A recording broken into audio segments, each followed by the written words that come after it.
ദൈവത്തിൻ്റെ അതിപരിശുദ്ധമായ നാമം ഈ പകലിലും നമ്മുടെ നടുവിൽ വാഴ്ത്തപ്പെടുമാറാകട്ടെ. നമുക്കൊരുമിച്ചൊരു പ്രാവശ്യം കൂടെ ദൈവസന്നിധിയിൽ തിരുമുഖത്തേക്ക് നോക്കുവാൻ കർത്താവ് ഒരുക്കിയ നല്ല അവസരത്തെ ഓർത്ത് നമുക്ക് ദൈവത്തിന് സ്തോത്രം ചെയ്യാം. കഴിഞ്ഞ ഒരാഴ്ച മുഴുവൻ നമ്മളെ സഹായിച്ച കൂടെ ഇരുന്ന വഴി നടത്തിയ കർത്താവ് ഇന്ന് പകലും നമ്മളെ നടത്തുവാൻ നമ്മുടെ നടുവിൽ കടന്നു വന്നിട്ടുണ്ട്. ആ കർത്താവിൻ്റെ ദിവ്യ സാന്നിധ്യം തിരിച്ചറിഞ്ഞുകൊണ്ട് കർത്താവിന് അർപ്പിക്കേണ്ട എല്ലാ സ്തുതിയും സ്തോത്രവും ബഹുമാനവും അർപ്പിച്ച് പ്രാർത്ഥനയോടെ നമുക്കൊരുമിച്ച് വേഗത്തിൽ വചനത്തിലേക്ക് പ്രവേശിക്കാം. ആരാധനയോടനുബന്ധിച്ച് മീറ്റിംഗ് നടക്കേണ്ടതുകൊണ്ട് സമയത്തിൻ്റെ പരിമിതി നമ്മുടെ മുമ്പിലുള്ളത് കൊണ്ട് എൻ്റെ വാക്കുകളെ വേഗത്തിൽ ചുരുക്കുവാൻ ഞാൻ ആഗ്രഹിക്കുകയാണ്. വായിച്ച അനുഗ്രഹീത സങ്കീർത്തനം 138 സങ്കീർത്തനമാണ്. അതിലൂടെ ഒരു ചെറിയ ചിന്ത മാത്രം ദൈവമക്കളോട് പങ്കുവയ്ക്കുവാനാണ് ഞാൻ ആഗ്രഹിക്കുന്നത്. നമുക്കറിയാം, സങ്കീർത്തനങ്ങളിൽ ബഹുഭൂരിപക്ഷവും ദാവീദിൻ്റെ സങ്കീർത്തനങ്ങളാണ്.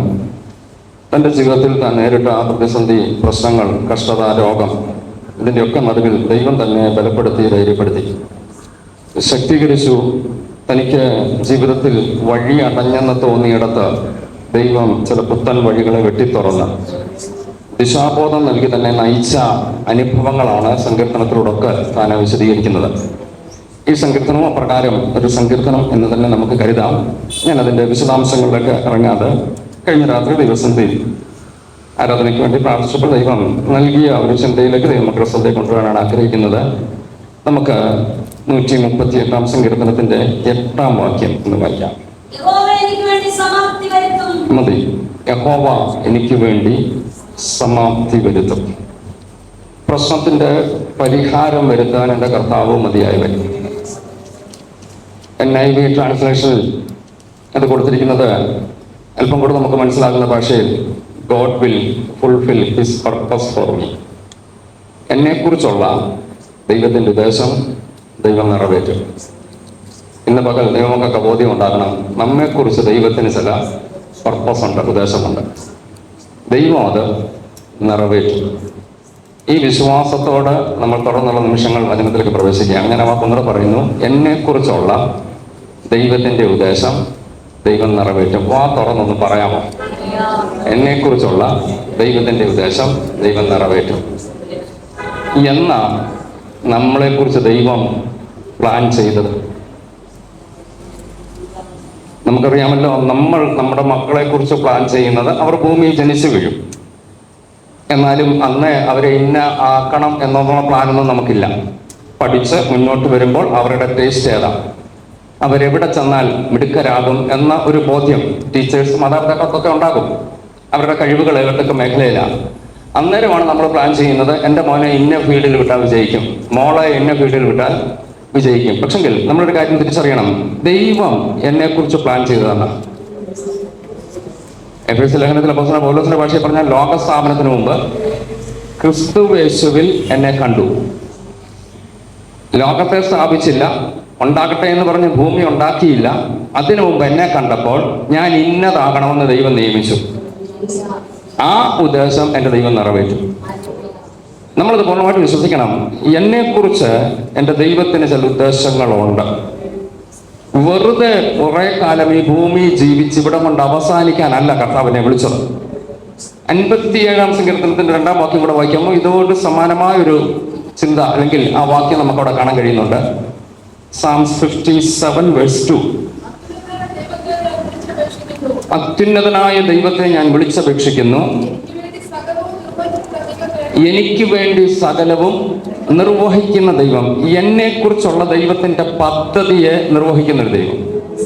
അങ്ങനെയെങ്കിൽ വ്യക്തമായി തിരിച്ചറിയണം, അത്യുന്നതനായ ദൈവത്തെ ഞാൻ വിളിച്ചപേക്ഷിക്കുമ്പോൾ, ഞാൻ പ്രാർത്ഥിക്കുമ്പോൾ, ഞാൻ ദൈവത്തെ ആരാധിക്കുമ്പോൾ എനിക്ക് വേണ്ടിയുള്ള ദൈവത്തിൻ്റെ ഉദ്ദേശം ദൈവം നിറവേറ്റും. ഇന്ന് പകൽക്കാലം വീണ്ടും ഞാൻ ആവർത്തിച്ചു, ദൈവമക്കളുടെ ഹൃദയത്തിൽ ആ ചിന്ത ആഴത്തിൽ പതിയണം. എനിക്ക് വേണ്ടിയുള്ള ദൈവത്തിൻ്റെ ഉദ്ദേശം നിറവേറ്റുന്നൊരു ദൈവമാണ് എൻ്റെ ദൈവം. 60, 70, 80 അതിലപ്പുറമോ ഈ ഭൂമിയിൽ ജീവിച്ച് ഇവിടം കൊണ്ട് അവസാനിച്ച് എന്നെങ്കിലും ആരുടെയെങ്കിലും ഓർമ്മയിൽ വരുമ്പോൾ അച്ചായൻ നല്ലതായിരുന്നു, അമ്മാമ്മ നല്ലതായിരുന്നെന്ന് പറഞ്ഞ് നമ്മളെ ഒന്ന് ഓർക്കാൻ വേണ്ടി മാത്രമല്ല ഭൂമി ദൈവമാക്കിയത്. എന്നെ ഇവിടെ ആക്കിയപ്പോൾ എന്നെക്കുറിച്ചൊരു ഉദ്ദേശമുണ്ട്. നമ്മളോട് ഒന്ന് തിരിച്ചറിയണം, എന്നെ എന്തിനാ ദൈവം ആക്കിയത്. ദൈവം എന്നെ ഈ ഭൂമിയിലാക്കിയപ്പോൾ ഈ നമ്മളായിരിക്കുന്ന സാഹചര്യങ്ങൾ ഒരു ഭവനത്തിൽ ദൈവമാക്കിയെങ്കിൽ നമ്മൾ തിരിച്ചറിയണം. ഒരു ഭവനത്തിലാക്കിയെങ്കിൽ ഭവനത്തിൽ എന്നെക്കുറിച്ച് ദൈവത്തിന് ചില ഉദ്ദേശമുണ്ട്. ഒരു സഭയിൽ ദൈവം എന്നെ ആക്കിയപ്പോൾ ആ സഭയിൽ എന്നെക്കുറിച്ച് ദൈവത്തിന് ചില ഉദ്ദേശമുണ്ട്. ഒരു സമൂഹത്തിൽ ദൈവത്തിന് എന്നെക്കുറിച്ച് ചില ഉദ്ദേശങ്ങളുണ്ട്.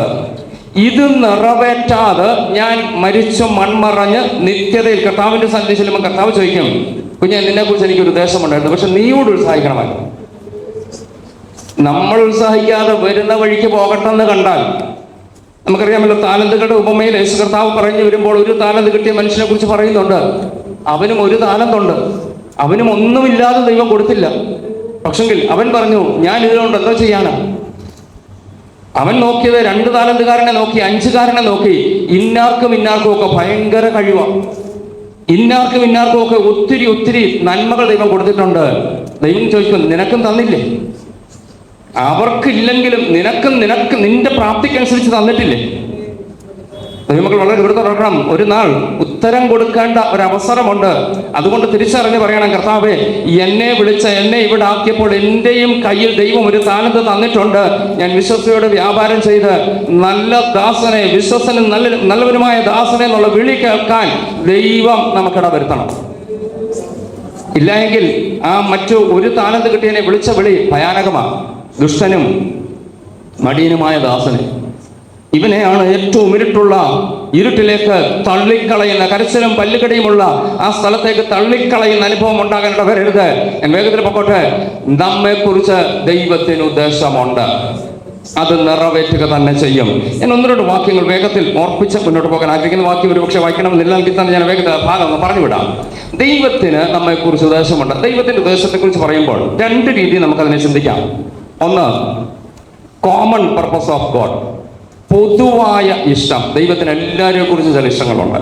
ആ വാക്യം ഒന്ന് വായിച്ചാട്ടെ. 1 തിമോത്തിയോസ് 2:4 ഒന്ന് വായിച്ചേ.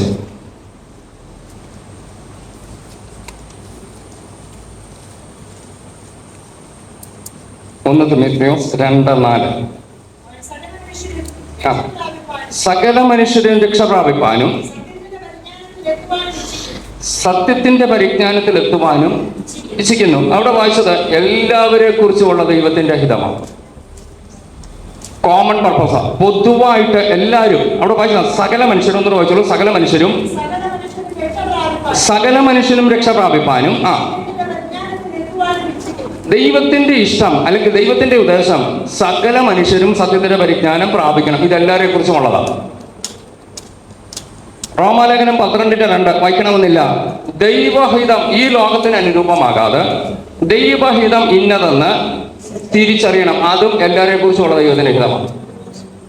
എന്നാൽ വ്യക്തിപരമായി നമ്മെക്കുറിച്ച് ദൈവത്തിന് ചില ഉദ്ദേശങ്ങളുണ്ട്. Specific purpose of law. എപ്പോഴല്ലോ കോമൺ പർപ്പസ്, എല്ലാവരെ കുറിച്ചും ദൈവത്തിന് ഒത്തിരി ഉദ്ദേശമുണ്ട്. നമ്മളെല്ലാവരും സ്വർഗത്തിൽ ചെല്ലണം, എല്ലാവരും ദൈവഹിതം തിരിച്ചറിയണം, എല്ലാവരും ദൈവത്തിന്റെ കൽപ്പന അനുസരിച്ച് ജീവിക്കണം. ഇതെല്ലാവരെ കുറിച്ചുമുള്ള ദൈവത്തിന്റെ ഹിതം. അപ്പോൾ തന്നെ വ്യക്തിപരമായി ഓരോരുത്തരെ കുറിച്ചും ദൈവത്തിന് ചില ഹിതമുണ്ട്. എന്ന് ചോദിച്ചിട്ട് നോഹയെ കുറിച്ച് ദൈവത്തിനൊരു ഹിതമുണ്ടായിരുന്നു. ആ ഹിതമല്ല അബ്രഹാമിനെ കുറിച്ച് ദൈവത്തിനുള്ളത്. നോഹയെ കുറിച്ചുള്ള ദൈവത്തിന്റെ ഉദ്ദേശം എന്താ മക്കളെ? നോഹ എന്തിനാ വിളിച്ചത്? എന്തോ പണി കൊടുത്തത്? പെട്ടകം പണിയാൻ. ആ പണി വേറൊരാളെ ദൈവം കൊടുത്തില്ല. അങ്ങനെയെങ്കിൽ ഓർക്കണം, ദൈവത്തിന് ഓരോ വ്യക്തികളെ കുറിച്ചും ചില ഉദ്ദേശങ്ങളുണ്ട്. നോഹയുടെ തലമുറയിൽ ദൈവം നോഹയെ വിളിച്ചത്, ഒരു ജലപ്രളയം വരുന്നു, അതിൽ നിന്ന് രക്ഷപ്പെടുവാൻ ഒരു പെട്ടകം പണിയണം. നോഹയുടെ തലമുറയിൽ നോഹയെ കുറിച്ചുള്ള ദൈവത്തിന്റെ ഉദ്ദേശം പെട്ടകം പണിയുക എന്നുള്ളത്. നമുക്കറിയാമല്ലോ, ദൈവത്തിന്റെ ഉദ്ദേശം നിറവേറുന്നതിന് കാലതാമസമെടുക്കും. നമ്മൾ ചിന്തിക്കും, നോഹയെ ഒന്ന് വേഗത്തിൽ ഞാൻ ഓടിച്ചു വിടാം. ഈ നോഹയോട് ദൈവം പറഞ്ഞു പെട്ടകം പണിയാൻ പറഞ്ഞു. പണിതെന്നൊക്കെ പറയുമ്പോൾ ഒറ്റ വാക്കിൽ പണിതെന്ന് പറഞ്ഞ് തീരും. അതിന്റെ കഷ്ടപ്പാടുകളൊക്കെ ചിന്തിച്ച് മനസ്സിലാക്കുക. നമുക്കറിയാമല്ലോ, 120 വർഷമാണ് നോഹ പ്രസംഗിച്ചത്. 120 വർഷം എടുത്തു പെട്ടകം പണിയാൻ. അങ്ങനെയെങ്കിൽ ഈ പെട്ടകം പണി പൂർത്തിയായി, മഴ ആരംഭിച്ചു, നോഹയും കുടുംബവും പെട്ടകത്തിൽ കയറി രക്ഷപ്പെട്ടു. ചരിത്രമൊക്കെ അറിയാം. പക്ഷെങ്കിൽ ഈ ഉദ്ദേശം നിറവേറ്റാൻ ദൈവം എടുത്തത് 120 വർഷമാണ്. അപ്പോൾ നമ്മൾ നല്ലോണം ചിന്തിക്കും, കർത്താവേ, എന്നെക്കുറിച്ചുള്ള ദൈവത്തിന്റെ ഹിതമുണ്ട്. ദൈവം എന്നോട് പറഞ്ഞിട്ടുണ്ട്, പ്രവാചകൻ തലേ കൈവച്ച് ദൂത് പറഞ്ഞിട്ടുണ്ട്, വചനം വായിച്ചപ്പോൾ എനിക്ക് തോന്നിയിട്ടുണ്ട്, ദൈവത്തിന്റെ ദൂത് കേട്ടപ്പോൾ എനിക്ക് തോന്നിയിട്ടുണ്ട്. എന്തുകൊണ്ട് നിറവേറുന്നില്ല? വെയിറ്റ് ചെയ്യണം. ചില ഉദ്ദേശങ്ങൾ നിറവേറാൻ ടൈം എടുക്കും. അതുവരെ ക്ഷമയോടെ കാത്തിരിക്കാൻ നമ്മൾ തയ്യാറാകണം. ഞാൻ വീണ്ടും പറയുന്നത്, മുന്നോട്ട് പോകട്ടെ. അബ്രഹാമിനെ കുറിച്ചുള്ള ദൈവത്തിന്റെ ഉദ്ദേശം ബഹുജാതികൾക്ക് പിതാവാകുമെന്ന വാഗ്ദത്തം. മാത്രവുമല്ല, 12-ാം അധ്യായത്തിൽ വായിച്ചിട്ടുണ്ട്, അബ്രഹാമിനെ ദൈവം വിളിച്ചത് അനുഗ്രഹമാകേണ്ടതിനാണ്. അനുഗ്രഹം കിട്ടേണ്ടതിനല്ല, അനുഗ്രഹമാകേണ്ടതിന്. You will be a blessing. നീ ഒരു അനുഗ്രഹമാണ്. നിന്നെ അനുഗ്രഹിക്കുമെന്നല്ല. നമ്മളെപ്പോഴും പ്രാർത്ഥിക്കുന്ന, കർത്താവെ എന്നെ അനുഗ്രഹിക്കണമേ. ഞാൻ മുമ്പൊരിക്കൽ ഓർപ്പിച്ചതാണ്. ആ പ്രാർത്ഥന ചേഞ്ച് ചെയ്തിട്ട് ഇങ്ങനെ പറയണം, കർത്താവെ എന്നിലൂടെ മറ്റുള്ളവരെ അനുഗ്രഹിക്കണമേ. ദൈവം നമ്മളെ വിളിച്ചത് അതിനാ. നമ്മളെ അനുഗ്രഹിച്ചാൽ അവിടം കൊണ്ട് നിന്നു. അനുഗ്രഹം എനിക്ക് മാത്രമേ ഉള്ളൂ, വേറൊരാൾക്കും കൊടുക്കാൻ എന്നെ കാണത്തില്ല എന്നാൽ കവിഞ്ഞൊഴുകുന്ന ഒരനുഭവത്തിലേക്ക് വന്നാൽ നമുക്ക് പറയാൻ കഴിയും, ഞാനൊരനുഗ്രഹമാണ്. നമ്മളൊരു ഭവനത്തിൽ ചെന്നാൽ, ഒരു വ്യക്തിയോട് സംസാരിച്ചാൽ, ഒരു വ്യക്തിയോട് ഇടപെട്ടാൽ, ഏതെങ്കിലും നിങ്ങളുടെ വായിൽ നിന്നൊരു വാക്ക് വന്നാൽ അവർക്കൊരാശ്വാസമായി, അനുഗ്രഹമായി മാറാൻ നമ്മൾ ദൈവത്തോട് പ്രാർത്ഥിക്കണം. കർത്താവേ, ഞാൻ കടന്നു ചെല്ലുന്നിടത്ത് ഞാനൊരു അനുഗ്രഹമാകണമേ. ഞാൻ വീണ്ടും മുന്നോട്ട് പോകട്ടെ. അബ്രഹാമിനെ ദൈവം വിളിച്ചപ്പോൾ വേറൊരു ഉദ്ദേശത്തോടെ. ഇനി ഈ ആരാധനയിൽ ഇരിക്കുന്ന പ്രിയപ്പെട്ടവരോട് ഞാൻ ചോദിച്ചോട്ടെ, ഇവിടെ ഇരിക്കുന്ന കൊച്ചു കുഞ്ഞുങ്ങൾ മുതൽ ഏറ്റവും പ്രായമുള്ളവരെ വരെ ദൈവം വിളിച്ചത് ഒരു സ്പെസിഫിക് പർപ്പസോടാണ്, പ്രത്യേക ഉദ്ദേശത്തോടാണ്. നമ്മൾ തിരിച്ചറിയണം, കർത്താവേ എന്നെ വിളിച്ചതിൻ്റെ ഉദ്ദേശം എന്താണ്. ഞാൻ ആദ്യം ഓർപ്പിച്ചല്ലോ, കുറെ കാലം ഇവിടെ ജീവിച്ച, കുഞ്ഞുങ്ങളെ വളർത്തി നല്ല നിലയിലെത്തി, അതൊക്കെ കണ്ട് അവരുടെ നന്മ അനുഭവിച്ച് ഇവിടെ നിന്ന് മാറ്റപ്പെടാൻ വേണ്ടി മാത്രമല്ല. അതും അനുഭവിച്ചോ, തെറ്റൊന്നുമില്ല. പക്ഷെങ്കിൽ അതിനു വേണ്ടി മാത്രമല്ല കർത്താവ് എന്നെ വിളിച്ചത്. എൻ്റെ ആയുസ് കൊണ്ട് പൂർത്തീകരിക്കേണ്ട ചില ദൗത്യം എന്നെക്കുറിച്ച് ദൈവം പ്ലാൻ ചെയ്തിട്ടുണ്ട്. അതിൻ്റെ പൂർത്തീകരണത്തിന് വേണ്ടിയാണ് കർത്താവ് എന്നെ വിളിച്ചത്. വീട്ടിൽ പറയുന്നു, ടൈറ്റിൽ ഒന്നുകൂടെ പറയുന്നു, എന്നെക്കുറിച്ചുള്ള ദൈവത്തിൻ്റെ ഉദ്ദേശം ദൈവം നിറവേറ്റും. എന്നാൽ ചിലപ്പോൾ ഇതിന് കാലതാമസമുണ്ട്. ഈ കാലതാമസമാണ് നമ്മളെ ബുദ്ധിമുട്ടിക്കുന്നത്. 1-2 വാക്യങ്ങൾ വേഗത്തിൽ ഞാൻ ഓർപ്പിച്ച് മുന്നോട്ട് പോകാം. ഹബക്കൂക്കിന്റെ പ്രവചനം 2-ാം അധ്യായത്തിന്റെ 3-ാം വാക്യം ഒന്ന് വായിച്ചു.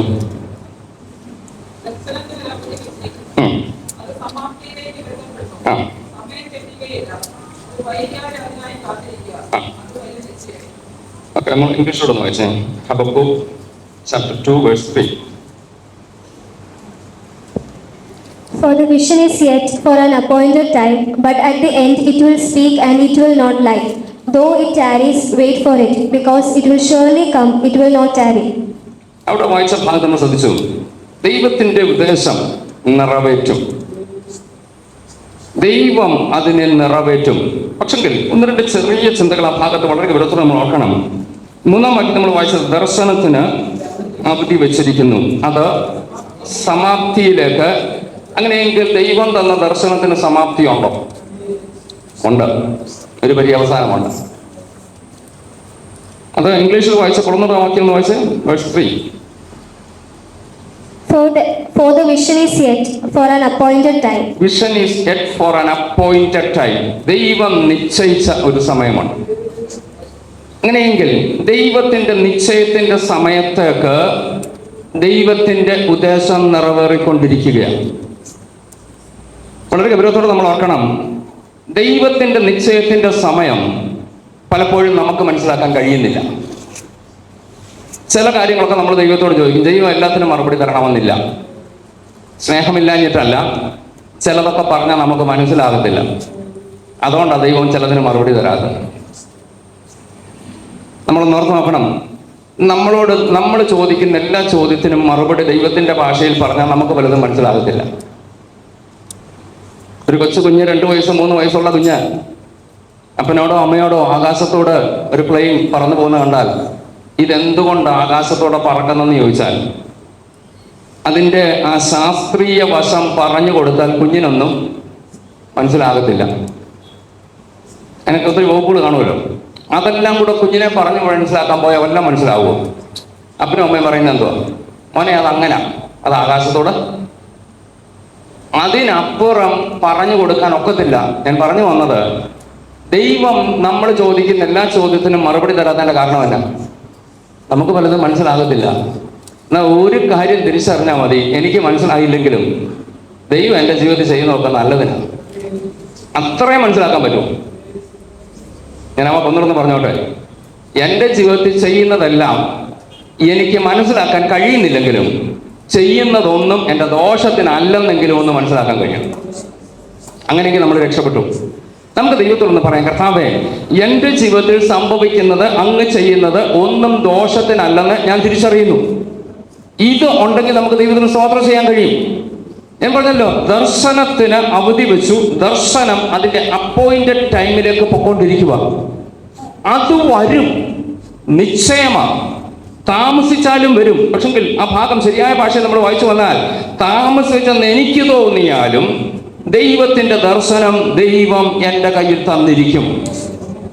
എന്നെക്കുറിച്ചുള്ള ദൈവത്തിന്റെ ആ നിയമനം ദൈവം നിവർത്തിച്ചിരിക്കും. ജോസഫിന്റെ ചരിത്രം നമ്മൾ ഒത്തിരി കേട്ടതാ, എങ്കിലും ഇതോട് ചേർത്ത് ഞാൻ ഒന്നുകൂടെ ഒന്ന് വെച്ചോട്ടെ. ജോസഫിനെ കുറിച്ച് ദൈവത്തിന്റെ ഉദ്ദേശം, നിയമനം, അവൻ മിസ്രൈമിലെ അധികാര കസേരയിൽ ഇരിക്കണമെന്നുള്ളതാണ്. എന്നാൽ ആ ഉദ്ദേശം നിറവേറാൻ കാലതാമസം എടുത്തു. ഒന്നുകൂടെ വ്യക്തമാക്കിയാൽ, ഇവൻ ഒരു 13 വർഷത്തെ ട്രെയിനിങ് കോഴ്സിലൂടെ കടന്നു പോകേണ്ടി വന്നു. ചില ശോധനകൾ, ചില വേദനകൾ, ചില ബുദ്ധിമുട്ടുകൾ നീണ്ടു പോകുമ്പോൾ ഓർത്തോണം, അതിലൂടെ കിട്ടുന്ന അനുഭവം വളരെ വലുതാണ്. ഞാൻ വേഗത്തിൽ ആ ഭാഗം ഒന്ന് ലളിതമായിട്ടൊന്ന് പറഞ്ഞോട്ടെ. 6 മാസത്തെ ഒരു കോഴ്സിന് ചേർന്നാൽ അവർക്ക് ഒരു സർട്ടിഫിക്കറ്റ് കിട്ടും, എന്തെങ്കിലും ജോലിക്ക് കയറാം. ഇനി അത് തന്നെ അല്പം കൂടെ വിശാലമായി 1 വർഷത്തെ കോഴ്സാണെങ്കിലോ, ഇനിയും ഒരു ഡിഗ്രി കോഴ്സ് ആണെങ്കിലോ, ഇനിയും അല്പം കൂടെ ദീർഘവർഷങ്ങളിലെ ഒരു കോഴ്സ് ആണെങ്കിലോ, 6 മാസക്കാരൻ പറയുന്നു ഞാനും ഇന്നത് പഠിച്ചതാ. 4 വർഷം 5 വർഷം പഠിച്ച ആള് പറഞ്ഞു ഞാനും ഇത് പഠിച്ചതാ. വ്യത്യാസമുണ്ടോ കോഴ്സ് തമ്മിൽ? മനസ്സിലാകുന്നുണ്ടോ? അങ്ങനെയെങ്കിൽ ജോസഫ് പഠിച്ചത് 13 വർഷത്തെ ഒരു കോഴ്സാണ്. ചേട്ടന്മാരൊന്നും അത്ര നീണ്ട കോഴ്സ് പഠിച്ചില്ല. ജോസഫ് എത്തിയ തലത്തിൽ അവരെത്താഞ്ഞതിന്റെ കാരണം എന്നാ? അവരുടെ ഷോർട്ട് ടൈം കോഴ്സായിരുന്നു. ജോസഫ് പഠിച്ചത് ഒരു നീണ്ട കോഴ്സാണ്. ദൈവമക്കളെ, ചില കോഴ്സ് നീണ്ടു പോകുന്നെങ്കിൽ സ്തോത്രം പറഞ്ഞു. മറ്റാർക്കും കിട്ടാത്ത ചില പോസ്റ്റിലേക്ക് ദൈവം എന്നെ അപ്പോയിന്റ് ചെയ്തിട്ടുണ്ട്. ഇത് ഓൾറെഡി ദൈവം പ്ലാൻ ചെയ്തതാ. ദൈവത്തിന്റെ അപ്പോയിന്റ്മെന്റ് ഓൾറെഡി എനിക്കുള്ളതാണ്. അതിന്റെ പൂർത്തീകരണത്തിന് വേണ്ടി ദൈവം ഒരു അല്പകാലം നീട്ടിക്കൊണ്ടു പോകും. ഞാൻ ഒരു ഭാഗം കൂടെ ഓർപ്പിക്കാം, അപ്പൊ നമുക്ക് അല്പം കൂടെ മനസ്സിലാകും. യോബിന്റെ പുസ്തകം എടുത്താട്ട്, യോബിന്റെ പുസ്തകം 23-ാം അധ്യായം എടുത്തേ, അതിന്റെ 14-ാമത്തെ വാക്യം ഒന്ന് വായിച്ചു.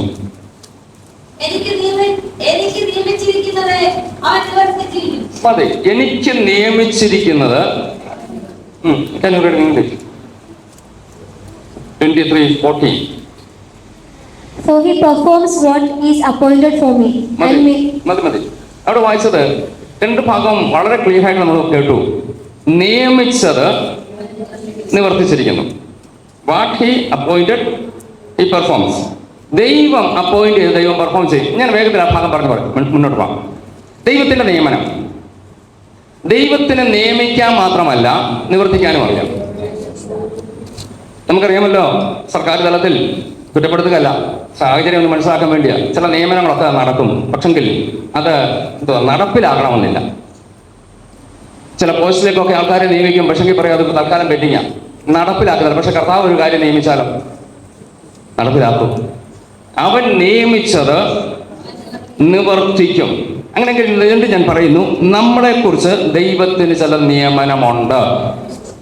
ഞാൻ ജനിക്കും മുമ്പ് തന്നെ എന്നെക്കുറിച്ച് ദൈവം ചിലത് നിയമിച്ചു. ഞാൻ ഇന്നതാകണം, ഇന്നതുപോലെ എത്തണം, ഇന്ന രീതിയിലാകണം, ഇന്ന സമയം ഭൂമിയിൽ നിന്ന് മാറ്റപ്പെടണം, അതിനു മുമ്പ് എന്നെ കൊണ്ട് പൂർത്തീകരിക്കേണ്ടത് ഇന്നതെന്ന് ദൈവം ഓൾറെഡി നിയമിച്ചു കഴിഞ്ഞു.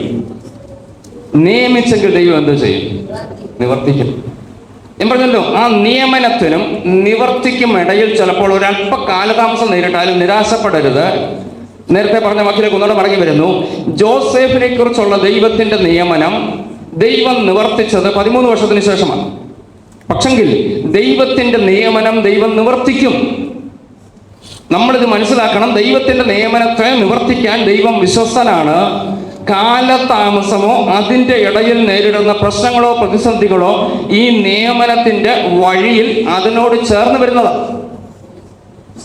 നിങ്ങളെ ഭാഗം വളരെ ഗൗരവത്തോടൊന്ന് ചിന്തിച്ചു നോക്കിയ ജോസഫിനെ തന്നെ നമുക്കൊന്നുകൂടെ ഒന്ന് എടുത്ത് വേഗത്തിൽ ഓടിച്ചു വരാം. വീട്ടിൽ അപ്പന്റെ ഇഷ്ടപുത്രനായി കഴിഞ്ഞവൻ അപ്പൻ തയ്പ്പിച്ചു കൊടുത്ത നിലയങ്കിയുമിട്ട് ആ വീട്ടിൽ സുഖശീതളമയിൽ കഴിഞ്ഞവൻ ഒരു ദിവസം പുറത്തിറങ്ങേണ്ടി വന്നു. അന്ന് തുടങ്ങി അവന്റെ പ്രശ്നം. ചേട്ടന്മാരുടെ കയ്യിലകപ്പെട്ടു. ഞാൻ ആ ഭാഗം ചിന്തിച്ചപ്പോൾ എൻ്റെ മനസ്സിലോട്ട് വന്നൊരു കാര്യമുണ്ട്. ചേട്ടന്മാർക്ക് ഇവനെ തല്ലണം, കൊല്ലണം, വല്ലതും ഒക്കെ പറയണമെന്ന് ആഗ്രഹമുണ്ടെങ്കിലും അപ്പന്റെ മുമ്പിൽ വെച്ച് മിണ്ടാനൊക്കത്തില്ല. അപ്പൻ അടുക്കലുള്ളിടത്തോളം ഇവനൊന്നും മിണ്ടാനൊക്കത്തില്ല. ഇവർക്ക് പറ്റിയൊരു പരുവം കിട്ടി, അപ്പനില്ലാത്തൊരു പരുവം. ശരിക്കും അങ്ങ് കൈകാര്യം. നമ്മളോർക്കും ഇതാണോ ദൈവമേ ദൈവത്തെ സ്നേഹിക്കുന്നവന് കിട്ടുന്നത്? ഞാൻ പറഞ്ഞോട്ടെ, ദൈവത്തിന്റെ നിയമനം നടപ്പാകണമെങ്കിൽ ഈ വഴി കൂടെ കയറിപ്പോണം. ഞാൻ എന്നോട് പറയുന്നു, സഹോദരന്മാർ ദൂഷിക്കുകയോ പഴിക്കുകയോ വേണ്ടാത്തത് പറയുകയോ ചെയ്യുമ്പോൾ നിരാശപ്പെടല്. എന്നെക്കുറിച്ചുള്ള ദൈവത്തിന്റെ നിയമനം പൂർത്തീകരിക്കാനുള്ളതിന്റെ തുടക്കമായത്. ആ സഹോദരന്മാർ സ്നേഹത്തോടെ സ്വീകരിച്ച് ഏറ്റവും നല്ലൊരു യാത്രയപ്പ് നൽകി, മോനെ നീ വീട്ടിൽ പോ, ഇനിയും ഇതുപോലെ എന്തെങ്കിലും ആഹാരം കൊണ്ടുപോവാ എന്ന് പറഞ്ഞ് വിട്ടിരുന്നെങ്കിൽ ജോസഫ് ഒരിക്കലും ആ ഉന്നത അധികാരത്തിലെത്തത്തില്ല. ഞാൻ പറഞ്ഞല്ലോ, ഇതൊക്കെ ഉൾക്കൊള്ളാൻ നമുക്കത് അല്പം ബുദ്ധിമുട്ടുണ്ട്. പക്ഷെ യാഥാർത്ഥ്യം തിരിച്ചറിയണം. ദൈവത്തിന്റെ നിയമനത്തിന്റെ വഴിയിൽ ഞാൻ ചിലപ്പോൾ പഴി കേൾക്കേണ്ടി വരും, ദുഷി കേൾക്കേണ്ടി വരും. അതും ഞാൻ സ്നേഹിച്ച എൻ്റെ സഹോദരന്മാർ എന്നെ നിന്ദിച്ചെന്ന് വന്നേക്കാം, വേണ്ടാത്തത് പറഞ്ഞെന്ന് വന്നേക്കാം, എന്നെ അപമാനിച്ചെന്ന് വന്നേക്കാം. അവരോട് വഴക്കിന് പോകണ്ട, പകരം പറ, എന്നെക്കുറിച്ചുള്ള ദൈവത്തിന്റെ നിയമനം നിവർത്തിക്കാനുള്ള വഴിയിലൂടെ ഞാൻ കടന്നു പോകുന്നു, ആ നിയമനം നിവർത്തിക്കാൻ പോവുക. ഞാൻ ഇട ഭാഗം വിട്ടേച്ച് മുന്നോട്ട് പോകട്ടെ. ജോസഫ് ആ തടവിൽ വന്ന 11-ാം വർഷം അപ്പക്കാരുടെ പ്രമാണിയും പാനപാത്രവാഹന്മാരുടെ പ്രമാണിയും അവിടെ എത്തിയെങ്കിലും നമുക്കറിയാമല്ലോ, അടുത്ത ദിവസം തന്നെ പാനപാത്രവാഹകന്റെ പ്രമാണി ജയിൽ മോചിതനായി കൊട്ടാരത്തിലെത്തി. ഇവൻ മറന്നതും ദൈവത്തിന്റെ നിയമനത്തിന്റെ ഭാഗമാണ്. 2 വർഷം കഴിഞ്ഞ് നമുക്ക് ആ ഭാഗം കായ്ക്കുമ്പോൾ കാണാൻ കഴിയുന്നുണ്ട്. ഫറവോൻ ഒരു സ്വപ്നം കണ്ടു. സുഖകരമായി ഉറങ്ങിക്കിടന്ന ഫറവോനെ ഒരു ദുസ്വപ്നത്തിലൂടെ വിളിച്ചുണർത്തി വ്യാകുലപ്പെട്ട് രാവിലെ ശകുനവാദികളെയും ജ്ഞാനികളെയും വരുത്തി ഇതിന്റെ അർത്ഥം വ്യാഖ്യാനിക്കാൻ തുടങ്ങിയപ്പോൾ ആർക്കും പറ്റുന്നില്ല. അപ്പോൾ അവന്റെ ഓർമ്മയിൽ ഇതെത്തിച്ചതും ദൈവത്തിന്റെ നിയമനത്തിന്റെ ഭാഗമാണ്. മനസ്സിലാവുന്നുണ്ടോ? നമ്മൾ പറയും, കർത്താവേ അന്ന് പോയ വഴിക്ക് തന്നെ ഇവൻ ഓർത്തിരുന്നെങ്കിൽ ഒരു സാധാരണ ജോലിക്കാരനായി മാത്രം ജോസഫ് അവിടെ തീരുമായിരുന്നു. ഞാൻ വീണ്ടും പറയുന്നു, ദൈവത്തിന്റെ നിയമനത്തിൽ നിന്നോട് വാക്ക് പറഞ്ഞ ചിലർ നിന്നെ മറന്നെന്ന് വരുന്നതും ദൈവത്തിന്റെ നിയമനത്തിന്റെ ഭാഗമാണ്. എത്ര പേർക്ക് അത് മനസ്സിലാകുന്നു? 2 വർഷം മുമ്പ് കർത്താവേ എന്റെ പ്രശ്നത്തിന് പരിഹാരം ഉണ്ടാകുമായിരുന്നു, അവർ ഓർത്തിരുന്നെങ്കിൽ, ഒരു വാക്ക് പറഞ്ഞിരുന്നെങ്കിൽ. Yes, hallelujah. ആത്മാവിലൊരു ദൂത് ഞാൻ കൈമാറട്ടെ. നീ പ്രതീക്ഷിച്ച ചില വാതിലുകൾ തുറക്കുമെന്ന് കരുതിയത് അവർ മറന്നത് മനഃപൂർവമല്ല. ദൈവത്തിന്റെ നിയമനം നിന്നെക്കുറിച്ച് അതിനപ്പുറത്തായതുകൊണ്ട് ദൈവം അവർക്ക് മറവി കൊടുത്തതാ. അതോർത്ത് സ്തോത്രം ചെയ്യും. ഓ ഹല്ലേലൂയ. ചിലരൊക്കെ പറയത്തില്ലേ, ഞങ്ങൾ അങ്ങോട്ട് ചെല്ലട്ടെ, മക്കളുടെ കാര്യം ഞാൻ ഏറ്റു, നിന്റെ കാര്യം ഞാൻ ഏറ്റു, ഞാൻ ആ കാര്യങ്ങളൊക്കെ നിർമ്മിച്ചോളാം, ചെന്ന് കഴിഞ്ഞു ഒരു കത്തുമില്ല, ഒരു കോളുമില്ല എന്ന് പറയുമ്പോൾ നമ്മൾ പറയത്തില്ലേ, എന്തൊരു മനുഷ്യരാ. അതോർത്തും സ്തോത്രം ചെയ്യും. ദൈവത്തിന്റെ നിയമനം അതല്ലായിരുന്നു, അതിനപ്പുറമായിരുന്നു. പാനപാത്രവാഹകന്റെ പ്രമാണി ജോസഫിനെ മറന്നത് ദൈവത്തിന്റെ നിയമനം നടപ്പിലാകണമെങ്കിൽ ആ പാനപാത്രവാഹകന്മാരുടെ പ്രമാണി അന്ന് പറഞ്ഞവനെ അപ്പോയിന്റ് ചെയ്താൽ ഒക്കത്തില്ല. 2 വർഷം കൂടെ വെയിറ്റ് ചെയ്തിട്ട് ഇവൻ ആ കൊട്ടാരത്തിൽ കയറിയാലേ പറ്റത്തുള്ളൂ. അതാണ് ദൈവത്തിന്റെ പദ്ധതി. Yes, hallelujah. ഞാനൊരു കാര്യം കൂടെ ചേർത്ത് പറയട്ടെ. ഈ പാനപാത്രന്മാരുടെ പ്രമാണി അന്ന് ഓർത്ത് ജോസഫിനെ കൊട്ടാരത്തിൽ എത്തിച്ചിരുന്നെങ്കിൽ, കൊട്ടാരത്തിൽ ജോലി ചെയ്യുന്ന കാലത്തോളം ജോസഫ് ആർക്ക് വിധേയനാണ്? പാനപാത്രവാഹന്മാരുടെ പ്രമാണിക്ക് വിധേയനാണ്. അങ്ങോട്ടും ഇങ്ങോട്ടും ഒക്കെ പോകുമ്പോൾ അങ്ങനെ പറയും, ഇതാ ഞാൻ പറഞ്ഞിട്ടാ നീ ഇവിടെ കയറിയത്. 2 വർഷം കഴിഞ്ഞ് ദൈവത്തിന്റെ നിയമനം വന്നപ്പോൾ പാനപാത്രന്മാരുടെ പ്രമാണി അങ്ങോട്ടും ഇങ്ങോട്ടും ഒക്കെ പോകുമ്പോൾ വളരെ വിനയത്തോടെ, സാറേ ദൈവമക്കളെ, ദൈവം ചില പദ്ധതി ഇടുമ്പോൾ നമ്മുടെ ടൈമിലെല്ലാം നടക്കാമെന്നില്ല. സ്നേഹിച്ചവർ മറന്നെങ്കിൽ, ഞാൻ വീണ്ടും പറയുന്നു, എനിക്കറിഞ്ഞൂടാ, ആ വാക്ക് ദൈവം വീണ്ടും വീണ്ടും എൻ്റെ വായി തരുന്നു. നിങ്ങളെ സഹായിക്കാമെന്ന് പറഞ്ഞവർ മറന്നെങ്കിൽ അതും ദൈവത്തിന്റെ നിയമനമാണെന്ന് പറഞ്ഞ് സ്തോത്രം ചെയ്യും. ആ വ്യക്തിയോട് വിരോധം തോന്നരുത്. ദൈവം അവരെ മറപ്പിച്ചതാണ്. കാരണം നിന്നെ അതിലും മാനിക്കാൻ ദൈവത്തിന് പദ്ധതിയുണ്ട്. നിന്റെ തലമുറയെ അതിലും ഉയർത്താൻ ദൈവത്തിന് പദ്ധതിയുണ്ട്. വാക്ക് പറഞ്ഞു പോയ പലരും നിങ്ങളെ മറന്നുപോയെങ്കിൽ, അല്ലെ പിന്നീട് ആ വിഷയത്തെക്കുറിച്ച് ഒരു വാക്ക് പോലും പറഞ്ഞില്ലെങ്കിൽ നിരാശപ്പെടണ്ട. നിന്നെക്കുറിച്ച്, നിന്റെ തലമുറയെക്കുറിച്ചുള്ള ദൈവത്തിന്റെ നിയമനം മറ്റെന്തോ. Yes, hallelujah. ദൈവത്തിന് വേറേതോ പദ്ധതിയുണ്ട്. ദൈവത്തിന്റെ ഉദ്ദേശം നിറവേറ്റുന്നൊരു ദൈവമായ എൻ്റെ ദൈവം ഇന്ന് പകൽ വിളിച്ചു പറ, എനിക്ക് നിയമിച്ചത് അവൻ നിവർത്തിച്ചിരിക്കുന്നു. വായിച്ചോളൂ, ഒരിക്കൽ കൂടെ വാക്യം വായിച്ചോ, ഉള്ളിലോട്ടൊന്ന് വന്നോട്ടെ. വചനം 23:14 ഇയ്യോബിന്റെ പുസ്തകത്തിലെ. എനിക്ക് നിയമിച്ചിരിക്കുന്നത് അവൻ നിവർത്തിക്കും. അതിന്റെ തൊട്ട് കണ്ടിന്യൂഷൻ ഒന്ന് വായിച്ചേ. മതി, ഞാൻ ആ ഭാഗം കൂടെ പറഞ്ഞ് അവസാനിപ്പിച്ചേക്കാം. ഇങ്ങനെയുള്ള പലതും. അപ്പൊ ദൈവത്തിന്റെ നിയമനം എന്ന് വെക്കുമ്പോൾ നമ്മൾ പറയും നന്മ, ഉയർച്ച. അത് മാത്രമല്ല ദൈവത്തിന്റെ നിയമനം. ഇയ്യോബിന്റെ ജീവിതത്തിൽ ദൈവത്തിന്റെ നിയമനം ഇരട്ടി കിട്ടി, അത് അവസാനം. പക്ഷെ ഇതിന് ഇടക്കാലത്തും എല്ലാം പോയതും എന്താ? അതും ദൈവം നിയമിച്ചത്. അത് നമുക്ക് വേണ്ട. കർത്താവേ, ഇപ്പൊ ഉള്ളതൊക്കെ ഇരട്ടിയാക്കണം. ഇപ്പൊ ഉള്ളത് കളയാൻ നമുക്ക് ആഗ്രഹമില്ല. പക്ഷെ ദൈവത്തിന്റെ നിയമനം നടപ്പാക്കണമെങ്കിൽ ഇപ്പോൾ ഉള്ള ചിലതിനെ കളയണം. ഇങ്ങനെ ഉള്ള പലതും അങ്ങനെയല്ലേ വായിച്ചത്? ഇങ്ങനെ. അപ്പൊ ദൈവത്തിന്റെ കയ്യിൽ ഇങ്ങനത്തെ ഒത്തിരി കാര്യങ്ങളുണ്ട്. ഇത് നമുക്ക് മനസ്സിലാക്കാൻ പറ്റുന്നില്ല. നമുക്ക് നന്മ മാത്രമല്ല ദൈവത്തിന്റെ ഉള്ളത്. എന്നെ ചില ശോധനയിലൂടെ കടത്തിവിട്ട് ഞാൻ ഇന്ന് അനുഭവിക്കുന്നത് മുഴുവൻ ഒറ്റ സെക്കൻഡ് കൊണ്ട് ഇല്ലാതാക്കി എന്നെ പണിതെടുത്ത് മടക്കി തരാനും ദൈവത്തിന്റെ നിയമനമാണ്. ഇങ്ങനെയുള്ള പലതും അവന്റെ പക്കൽ ഉണ്ട്. തിരിച്ചറിഞ്ഞോണം, ദൈവത്തിന്റെ പക്കൽ നിയമനമുണ്ട്, നിവർത്തീകരണമുണ്ട്, അപ്പോയിന്റ്മെന്റ് ഉണ്ട്. അത് പെർഫോം ചെയ്യാനും എന്നെ ദൈവത്തിന് അറിയാം. പക്ഷെങ്കിൽ എൻ്റെ ദൈവം അപ്പോയിന്റ് ചെയ്തതിനെ പെർഫോം ചെയ്യുന്ന വഴികൾ എനിക്കറിയത്തില്ല. നമ്മളെ സംബന്ധിച്ചോളം നമുക്ക് പറയാം, കർത്താവെ വഴിയെല്ലാം ഒന്ന് പറഞ്ഞതാ. ദൈവം പറയാം, കുഞ്ഞെ അത് എൻ്റെ ഹിതമാ, എൻ്റെ പ്ലാനിൽപ്പെട്ടതാ. നിന്നെക്കുറിച്ച് എനിക്ക് ഉദ്ദേശമുണ്ട്. നിന്നെ എത്തിക്കേണ്ടടുത്ത് ഞാൻ എത്തിക്കും, നിന്റെ തലമുറയെ എത്തിക്കേണ്ടടുത്ത് ഞാൻ എത്തിക്കും. പക്ഷെങ്കിൽ ഞാൻ അതിനുവേണ്ടി നടപ്പിലാക്കാൻ എനിക്ക് ചില പദ്ധതിയുണ്ട്. നിന്നോട് പറഞ്ഞാൽ നിനക്കത് മനസ്സിലാകത്തില്ല. എന്ന് വെച്ചിട്ട് ഇയ്യോബ് നല്ലൊരു മനുഷ്യനാ, ഭക്തനാ, നമുക്ക് ആ ചരിത്രമൊക്കെ അറിയാമല്ലോ. ഇത് സംഭവിക്കും മുമ്പ് ദൈവത്തിനൊന്നും പറയത്തില്ലായിരുന്നു. ഇയ്യോബേ, നിന്റെ വീട്ടിൽ ഇന്നൊക്കെ ദൈവം പറഞ്ഞോ? ഇല്ല. നമ്മളോട് പറഞ്ഞാലുള്ള കുഴപ്പം കൂടെ ഞാൻ പറയാം. നമ്മൾ അന്ന് തൊട്ട് ഉപവാസം തുടങ്ങും. നിന്റെ ആടിനെയെല്ലാം കൊണ്ടുപോകാന്ന് പറഞ്ഞാൽ, നിന്റെ കഴുതയെ കൊണ്ടുപോകാ എന്ന് പറഞ്ഞാൽ നമ്മൾ കാടിന് ഉപവാസമായി. നമ്മുടെ ഭാഷ പറഞ്ഞാൽ പിടിച്ചു വെച്ച് നമ്മൾ വിട്ടുകൊടുക്കത്തില്ല. പക്ഷെ ദൈവത്തിന്റെ നിയമനം നടപ്പാക്കണമെങ്കിൽ ചിലത് മാറ്റിയിട്ട് വേണം ചിലതിനെ തരാൻ. ഞാൻ ഒരു ഭക്തൻ പറഞ്ഞൊരു വാക്ക് ഞാൻ ഇങ്ങനെ ഓർക്കുന്നു. ദൈവം നിന്റെ കയ്യിൽ നിന്ന് എന്തെങ്കിലും എടുത്താൽ അതിലും മെച്ചമായത് തരാനാ ദൈവം അതെടുത്ത് മാറ്റുന്നത്. ദൈവത്തിന്റെ നിയമനമാകണം.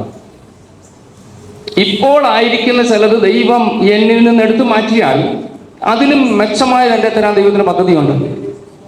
എൻ്റെ കയ്യിലിരിക്കുന്ന അതിരിക്കുന്നിടത്തോളം കാലം മറ്റൊന്ന് എൻ്റെ കയ്യിലേക്ക് വെക്കാൻ കഴിയത്തില്ലെന്ന് ബോധ്യമുള്ള ദൈവം ഒരുപക്ഷെ എൻ്റെ കയ്യിൽ നിന്ന് ചിലതിനെ എടുത്തു മാറ്റും. നമുക്ക് ദൈവത്തോട് പ്രാർത്ഥിക്കാം, കർത്താവ്, ദൈവത്തിന്റെ നിയമനം നിയമിച്ചിരിക്കുന്നത് നിവർത്തിക്കുന്ന ഒരു ദൈവം. ഇങ്ങനെയുള്ള പലതും എൻ്റെ ദൈവത്തിന്റെ കയ്യിലുണ്ട്. എൻ്റെ ദൈവത്തിന്റെ കയ്യിൽ നിന്നും എനിക്ക് വേണ്ടി നിയമിച്ചിരിക്കുന്നത് കർത്താവെ നിവർത്തിക്കാൻ ഇതാ എന്നെ സമർപ്പിക്കുന്നു. ഞാൻ എൻ്റെ വാക്ക് ഇവിടെ അവസാനിപ്പിക്കുകയാണ്. ദാവീദിന്റെ ചരിത്രത്തിലൂടെ കയറി വേഗത്തിൽ ആ ഭാഗം അവസാനിപ്പിച്ചേക്കാം.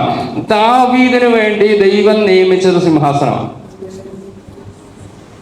ചരിത്രം പറയുമ്പോൾ ദാവീദാണ് ഈ പാട്ട് പാടുന്നത്. താൻ പറയുമ്പോൾ എനിക്ക് വേണ്ടി സകലവും നിർവഹിക്കുന്ന എൻ്റെ ദൈവം. ദൈവമക്കൾ വളരെ ഗൗരവത്തോടെ ഓർക്കണം, എനിക്ക് വേണ്ടി ദൈവം ചിലത് നിയമിച്ചു. എനിക്ക് വേണ്ടിയുള്ള ദൈവത്തിന്റെ ഉദ്ദേശത്തെ ദൈവം നിറവേറ്റും. ഈ ഉദ്ദേശത്തെ നിറവേറ്റുമ്പോൾ അതിന് എതിരെ ആരൊക്കെ നിന്നാലും എന്തൊക്കെ വന്നാലും എൻ്റെ ദൈവത്തിന്റെ ഉദ്ദേശം ദൈവം നിറവേറ്റും. ദാവീദിനെ ദൈവം ആ ഇശായിയുടെ മക്കളിൽ കണ്ടത് രാജാവായിട്ടാണ്. ശൗൽ അഭിഷേകം നഷ്ടപ്പെട്ടപ്പോൾ ശൗമേൽ പ്രവാചകനോട് പറയുന്നൊരു വാക്കുണ്ട്, ഇശായിയുടെ ഭവനത്തിൽ ഞാനൊരു രാജാവിനെ കണ്ടിരിക്കുന്നു. അവിടെ ചെന്നേച്ച് നീ കൂട്ടത്തിൽ നിന്ന് ഒരാളെ സെലക്ട് ചെയ്യാൻ, ഞാൻ ഓൾറെഡി കണ്ടു, നീ ആളിനെ അങ്ങ് അഭിഷേകം ചെയ്താൽ മതി. ഈ അഭിഷേകം ചെയ്യാൻ ദൈവം മുന്നമേ കണ്ടവനാണ് ദാവീദ്. എന്നാൽ ഒരു കാര്യം നമ്മൾ തിരിച്ചറിയണം, മാതാപിതാക്കൾ ഇത് 7 പേരെ വിളിച്ചു നിർത്തി ഇന്റർവ്യൂ ചെയ്തു. 7 പരാജയപ്പെട്ടപ്പോൾ പ്രവാചകൻ ചോദിക്കുന്നുണ്ട്, ഇനി മക്കൾ വല്ലതും ഉണ്ടോ? അപ്പന്റെ അമ്മയുടെ മറുപടി എന്തോ? ഉണ്ട്, കൊള്ളത്തില്ല. ഈ 7 പറ്റത്തില്ല, പിന്നെ അവനെ എങ്ങനെ ഒക്കുന്ന? മാതാപിതാക്കൾ എതിരായി. ചരിത്രം അറിയാവുന്നത് ഞാൻ വേഗത്തിൽ അങ്ങ് പോവുക. ഏലാത്താഴൂരെ ചെന്നപ്പോൾ സഹോദരന്മാരെതിര്, എടാ നിന്നെ ആടിനെ തീറ്റാനെ യുദ്ധം ചെയ്യാൻ കൊള്ളത്തില്ല. രാജാവ് നടത്തിപ്പുകാരനെതിര്. രാജാവ് എന്താ പറഞ്ഞു? എടാ നീ ബാലന, വേറെ പണി നോക്ക്, നിന്നെ കൊണ്ടൊന്നും. ഇനി അത് കഴിഞ്ഞ് ഗോലിയാത്ത് എന്തോ പറഞ്ഞു? ആഹാ, നീയാണോ എന്നെ എതിരെ? ദൈവത്തിന്റെ നിയമനം എന്തോ? രാജാവാക്കുക. അതിനെതിരെ ആരൊക്കെ പറഞ്ഞാലും നിയമനം നടപ്പാകുമോ? വേഗത്തിൽ പറഞ്ഞോട്ടെ, കാട്ടിപ്പോയി കരടി ചാടി വന്നു, ഇപ്പം കടിച്ചു തിന്നും. ദൈവത്തിന്റെ നിയമനം എന്തായിരുന്നു? ഇവൻ രാജാവാകണം, കരടിക്ക് തൊടാൻ പറ്റത്തില്ല. സിംഹം വന്നു, സിംഹത്തിന് തൊടാൻ പറ്റിയില്ല. കാരണം എന്നാ? ദൈവത്തിന്റെ നിയമനമുണ്ട്. ഇന്ന് പകൽ എത്ര പേർക്ക് ഇതൊന്ന് ബോധ്യമാകുന്നുണ്ട്? എന്നെക്കുറിച്ച് ദൈവത്തിനൊരു നിയമനമുണ്ടെങ്കിൽ, ദാവീദേ നിന്നെ ആ സിംഹാസനത്തിൽ ഇരുത്തണമെന്നാണ് ദൈവത്തിന്റെ നിയമനമെങ്കിൽ, അതിനെതിരെ കരടി വന്നാലും സിംഹം വന്നാലും, നിന്റെ മാതാപിതാക്കൾ കൊള്ളത്തില്ലെന്ന് പറഞ്ഞ് നിന്നെ തള്ളിക്കളഞ്ഞാലും, സഹോദരന്മാർ സമൂഹമധ്യേ പഴിച്ചാലും, അധികാരികൾ നടത്തിപ്പുകാർ നിന്നെ കൊച്ചാക്കി കണ്ടാലും, ശത്രു നിന്റെ ബലത്തെ തിരിച്ചറിയാതെ നിന്നെ പരിഹസിച്ചാലും, ഒരു യാഥാർത്ഥ്യം തിരിച്ചറിയണം, നിന്നെ കുറിച്ചുള്ള ദൈവത്തിന്റെ ഉദ്ദേശം നിറവേറ്റാൻ എൻ്റെ ദൈവത്തിന് കഴിയും. Yes, hallelujah, hallelujah. ഒരു കാര്യത്തെ ദൈവമക്കളെ നമ്മൾ ഉറപ്പുവരുത്തണം, എന്നെക്കുറിച്ച് ദൈവത്തിന് ഒരു ഉദ്ദേശമുണ്ടെങ്കിൽ അത് എൻ്റെ ദൈവം നിറവേറ്റും. അതിനെതിരെ നിൽക്കുന്നവരെ കണ്ടുകൊണ്ട് ഞാൻ അവരെ പഴി പറയരുത്. എന്നാ വാക്കൊന്നുകൂടെ പറഞ്ഞോട്ടെ, ദാവീദേ നിന്റെ മാതാപിതാക്കൾക്ക് അത് ഉൾക്കൊള്ളാൻ കഴിഞ്ഞില്ല, പക്ഷെ നീ അവരെ ആവശ്യമില്ലാത്തതൊന്നും പറയരുത്. നിന്റെ സഹോദരന്മാർക്ക് നിന്നിലുള്ള അഭിഷേകത്തെ തിരിച്ചറിയാൻ കഴിഞ്ഞില്ല, പക്ഷെങ്കിൽ നീ സഹോദരന്മാർക്കെതിരെ സംസാരിക്കരുത്. നിന്നെക്കുറിച്ച് ഒരു അപ്പോയിന്റ്മെന്റ് ദൈവത്തിനുണ്ട്. നിന്നെ വെല്ലുവിളിക്കുന്ന ഒരു ശത്രുവുണ്ട്. ശത്രുവിന് നിന്റെ ഉള്ളിൽ വ്യാപരിക്കുന്ന അഭിഷേകത്തെ അറിയത്തില്ല, പക്ഷെ നീ ശത്രുവിനെ ശപിക്കാൻ പോകരുത്. നിന്നിലുള്ള അഭിഷേകം വെളിപ്പെടുന്ന ഒരു ദിവസമുണ്ട്. നിന്നെക്കുറിച്ച് ദൈവം നിശ്ചയിച്ചിരിക്കുന്ന ഒരു ഉദ്ദേശമുണ്ട്, ഒരു നിയമനമുണ്ട്. Yes, hallelujah, hallelujah. ദാവീദേ നിന്നെ സിംഹാസനത്തിൽ ഇരുത്താൻ ദൈവം നിയമിച്ചെങ്കിൽ അതിനെതിരെ പുറപ്പെട്ടു വരുന്ന കരടിയാകട്ടെ, സിംഹമാകട്ടെ, മാതാപിതാക്കളാകട്ടെ, സഹോദരങ്ങളാകട്ടെ, അധികാരികളാകട്ടെ, ശത്രുവാകട്ടെ, ഇതിന്റെ എല്ലാം നടുവിൽ നിന്നുകൊണ്ട് പറയണം, എൻ്റെ ദൈവത്തിന്റെ ഉദ്ദേശം ദൈവം നിറവേറ്റും. ഇന്ന് പകൽ എത്ര പേർക്ക് അബോധ്യമുണ്ട്? ഒരുമിച്ചൊന്ന് സ്തോത്രം ചെയ്യാമോ? എന്നെക്കുറിച്ചുള്ള ദൈവത്തിന്റെ ഉദ്ദേശം നിറവേറ്റുന്ന ഒരു ദൈവമുണ്ട്. അതിനെതിരെ ഏതൊക്കെ ശക്തികൾ ഉയർന്നാലും, എന്തൊക്കെ പ്രതികൂലങ്ങൾ വന്നാലും, ഏതൊക്കെ വഴി അടഞ്ഞെന്ന് പറഞ്ഞാലും, എന്നെക്കുറിച്ച് നിയമിച്ചത് നിവർത്തിക്കുന്ന ഒരു ദൈവം എനിക്കുണ്ട്. ഓ ഹല്ലേലൂയ. ഇന്ന് പകൽ വിളിച്ചു പറ, എനിക്ക് നിയമിച്ചത് നിവർത്തിക്കുന്ന ഒരു ദൈവമുണ്ട്.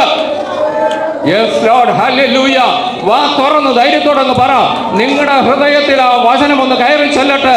വിളിച്ചു പറ, എന്നെ കുറിച്ചുള്ള ദൈവത്തിന്റെ ഉദ്ദേശം നിവർത്തിക്കുന്ന ഒരു ദൈവമായ എൻ്റെ ദൈവം. യേശുവിന്റെ നാമത്തിൽ ഹല്ലേലൂയ. നമുക്ക് ആ ദൈവകരങ്ങൾ കേൾപ്പിച്ചുകൊണ്ട് ഇങ്ങനെ പറയാം, കർത്താവേ എന്നെ കുറിച്ച് അങ്ങേക്കൊരു ഉദ്ദേശമുണ്ട്. ഇന്ന് എനിക്കത് മനസ്സിലാകുന്നില്ല. ഞാൻ പറഞ്ഞല്ലോ, എല്ലാം മനസ്സിലാകണ്ട, മനസ്സിലാകാതിരിക്കുന്ന ഒരു കണക്കിന് നല്ലത്. ആ റൈറ്റ് ടൈമിൽ ദൈവം കൃപ തന്നോളൂല്ലോ. നാളെ അനർത്ഥം വരുന്നു, പ്രശ്നം വരുന്നു എന്ന് പറഞ്ഞ് നമ്മളെ പേടിപ്പിക്കാതെ, പ്രശ്നം വന്നാൽ അതിന്റെ നിലവിലൂടെ നടത്താനുള്ള കൃപ ദൈവം തരുന്നെങ്കിൽ അത് മതി. നമുക്കറിയാമല്ലോ, ചില സാഹചര്യങ്ങളൊക്കെ പുറകോട്ടൊന്ന് നോക്കിയേ, നമ്മളൊക്കെ അത്ഭുതപ്പെട്ട് പോകത്തില്ല, അയ്യോ എങ്ങനെയാ ഞാൻ അതുവഴി അന്ന് കടന്നു പോയത്. നേരത്തെ അറിഞ്ഞാൽ നമ്മൾ പോകത്തില്ല. ചിലപ്പം കൊണ്ട നടുക്ക് ഇട്ടിട്ടായിരിക്കും ദൈവം പറയുന്നത്, കുഞ്ഞെ നീ ഇതുവഴിയാ പോകേണ്ടത്, പോയല്ലേ ഒക്കത്തുള്ളൂ. അപ്പൊ ദൈവം കൃപ തന്നില്ലേ, നടത്തിയില്ലേ, എന്നെ ഒരു ലക്ഷ്യത്തിൽ എത്തിച്ചില്ലേ? Yes, hallelujah. അങ്ങനെയെങ്കിൽ ധൈര്യത്തോടെ പറ, എന്റെ ദൈവത്തിന്റെ ഉദ്ദേശം നിറവേറ്റാൻ എന്റെ ദൈവത്തിന് കഴിയും. എന്നെ എത്താണ്ടടത്ത് എത്തിക്കാൻ എന്റെ ദൈവം വിശ്വസ്തനാണ്. ഹല്ലേലൂയ. ശിഷ്യന്മാരെ നിർബന്ധിച്ച് അക്കരയ്ക്ക് പറഞ്ഞു വിട്ട കർത്താവ്, നമുക്കറിയാമല്ലോ, നടുക്കടലിൽ തിരമാലകളാൽ കടൽ പ്രക്ഷുബ്ധമായി പടക് വലയുമ്പോൾ 4 യാമത്തിൽ കടന്നു വന്ന് അവരെ അക്കരെ എത്തിക്കാൻ, ലക്ഷ്യത്തിലെത്തിക്കാൻ എൻ്റെ കർത്താവിന് കഴിഞ്ഞെങ്കിൽ, ഇന്ന് പകൽ ദൈവമക്കളെ വിളിച്ചു പറ, അക്കരയ്ക്ക് പോകാൻ പറഞ്ഞത് എൻ്റെ ദൈവമാണെങ്കിൽ അക്കരെ എന്നെ എത്തിക്കുക തന്നെ ചെയ്യും. ഹല്ലേലൂയ. എന്നെ കുറിച്ച് നിയമിച്ചത് നിവർത്തിപ്പാൻ എൻ്റെ ദൈവം മതിയായവനാണ്. ആ ബലമുള്ള കരങ്ങൾ കേൾപ്പിച്ചു കൊടുക്കാൻ നമുക്കൊരു നിമിഷം നമ്മുടെ കണ്ണുകൾ അടയ്ക്കാൻ ദൈവത്തോടൊന്ന് പ്രാർത്ഥിക്കാം. എൻ്റെ പ്രിയപ്പെട്ടവർ, കർത്തൃകരങ്ങൾ കേൾപ്പിച്ചു കൊടുക്കാം. Yes, hallelujah.